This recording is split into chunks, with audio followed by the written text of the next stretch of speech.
Hello and welcome to nurses university. आज देखेंगे diet in chronic kidney failure. CRF में कौन सा डाइट, जैसे कि डैश डाइट बोलते हैं अपन हाइपरटेंशन पे, स्पेसिफिकली स्पेसिफिक डिसीजेस के लिए स्पेसिफिक डाइट देना होता है। तो डैश डाइट जैसा हाइपरटेंशन में है dietary approaches to stop hypertension, right. तो उसी के जैसे सीआरएफ में कौन सा डाइट देंगे वो देखते हैं आज। तो सबसे पहले डाइट इन सीआरएफ में क्रॉनिक किडनी फेल्यूर में सबसे पहले प्रोटीन की प्रोफाइल चेक करना होता है। 0.6 to 0.75 gram per KG of ideal weight per day. बहुत गिन के लेना होता है प्रोटीन। क्यों? क्योंकि आपकी किडनी फेल हो चुकी है। Chronic kidney failure it means your kidney is not liable to filter, not able to purify and not able to excrete, और नॉन एक्सक्रीशन फंक्शन भी खत्म हो चुका है आपकी किडनी। सीधी भाषा में आपकी किडनी खत्म है। तो बहुत गिन के देखो ना, 0.6 to 0.75 इतना ही तो ये गिन के देना होता है। या तो खराब मत करो, वो पहले देखो, या फिर ये करो। दो केसेस है। फिर उसके बाद में अगर डायलिसिस स्टार्ट हो चुका है तो क्या करना है? तो आप 1.2 से 1.3 gram per KG of ideal body weight per day once the dialysis start. जब डायलिसिस स्टार्ट होता है तब दे सकते हो, बोल रहे हैं, ठीक है। उसके बाद में वाटर रेस्ट्रिक्शन। वाटर रेस्ट्रिक्ट क्यों करना है? क्योंकि किडनी फेल है, वाटर आएगा ही नहीं ना बाहर, तो डायूरेटिक्स लेना पड़ेगा, जैसे अपन ने देखा था मेडिकल मैनेजमेंट में। इसी की वीडियो में चैनल पे डाला हुआ है, वीडियो देख लेना। तो अगर पेशेंट, देखो दो केसेस बन रहा है। पहला, अगर पेशेंट नॉट रिसीविंग डायलिसिस है, अगर उसको डायलिसिस रिसीव नहीं कर रहा है, वो नहीं ले रहा है, और जब डायलिसिस लेता है ये ऑन डायलिसिस, तो उसमें क्या होता है? तो ये फर्स्ट केस हो गया, ये सेकंड केस हो गया। फर्स्ट केस में कितना लेना है? 600 ml plus amount equal to previous day urine output. 600 ml पानी, और ये जो अमाउंट है ये होना चाहिए इतना, मतलब पिछले दिन का जितना यूरिन आउटपुट है। अब एग्जाम्पल, मतलब 600 ml और प्रीवियस डे का यूरिन आउटपुट अगर तुम्हारा रहा होगा 125 ml, तो ये हो जाएगा 725 ml के ऊपर नहीं जाना चाहिए, इसके ऊपर नहीं जाना चाहिए, इसके ऊपर नहीं, इतना ही होना चाहिए। और दूसरी केस, पेशेंट ऑन डायलिसिस, अगर डायलिसिस रिसीव कर रहा है वो, तो क्या? तो fluid intake is adjusted so as to avoid weight gain. Adjust करना पड़ेगा आपको, ठीक है। अगर वो डायलिसिस पे है तो उस हिसाब से, उस इनटेक आउटपुट के हिसाब से, क्योंकि किडनी काम नहीं कर रही है। डायलिसिस कितना हो रहा है, जितना वो कैपेसिटी में हो रहा होगा, जितना डायलिसिस चल रहा होगा उतना ही वो ले सकेगा, इसलिए अपने को इनटेक ही उतना करना है। सो उसके बाद में not more than 1 to 3 kg between dialysis, ये फ्लूइड का रेशो है।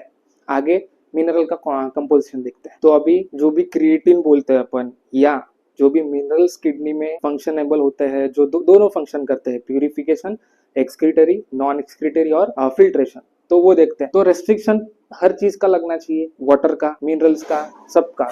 क्यों? क्योंकि किडनी खत्म है। तो फॉस्फेट का रेस्ट्रिक्शन कितना? तो 1000 mg से ज्यादा नहीं होना चाहिए, ध्यान में रखना। कौन से फूड है फिर फॉस्फेट का? क्या नहीं खाना है फॉस्फेट वाला? तो मिल्क है, आइसक्रीम है और चीज है। ये रूटीन है, रूटीन, और one can say daily need. ये खाने में आता है, या तो मिठाई में आएगा, या तो फिर आइसक्रीम। तो ऑलमोस्ट प्रोडक्ट्स में अभी आइसक्रीम भी यूज होने लगा है। तो डायरेक्ट नहीं खाओगे, बट कहीं ना कहीं से ये आ सकता है, तो उसको भी यहाँ तक लिमिट कर देना है, ठीक है। उसके बाद में के रेस्ट्रिक्शन, मतलब पोटेशियम रेस्ट्रिक्शन, 2 से 4 ग्राम पर डे ओनली। कौन से फूड है? बनाना, ऑरेंजेस, टोमेटो। टोमेटो, ऑरेंजेस और बनाना आपको इतना ही खाना है तो गिन के ही खाना पड़ता है, क्योंकि वहां पे अगर मेहनत नहीं करनी है आपने, तो पहले मेहनत करो, सीधी बात। डाइजेशन अच्छा होना चाहिए। स्मॉल इंटेस्टाइन को अगर मेहनत नहीं करवानी है तो अच्छे से चबा के खाओ, इतना सिंपल सा मैथ्स है। बाद में सोडियम रेस्ट्रिक्शन कितना बोल रहा है? सेम, 2 से 4 ग्राम पर डे।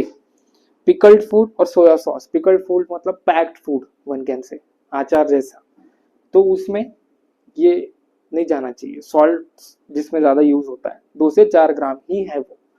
उसके बाद में कैल्शियम रेस्ट्रिक्शन। अब देखो कैल्शियम का क्या है, कैल्शियम अपने को अपने मस्कुलोस्केलेटल सिस्टम के लिए चाहिए है, अपन उसको लिमिट नहीं कर सकते, ठीक है। तो अपने को उसमें क्या बोल रहा है, अगर सीरम लेवल्स गिर गई है, सीरम लेवल्स खत्म है, मतलब नीचे आ गई है, तो कैल्शियम बढ़ा सकते हो। और एमजी रेस्ट्रिक्शन भी माइल्ड एमजी दे सकते हैं बोल रहा है, माइल्ड एमजी दे सकता है बोल रहा है।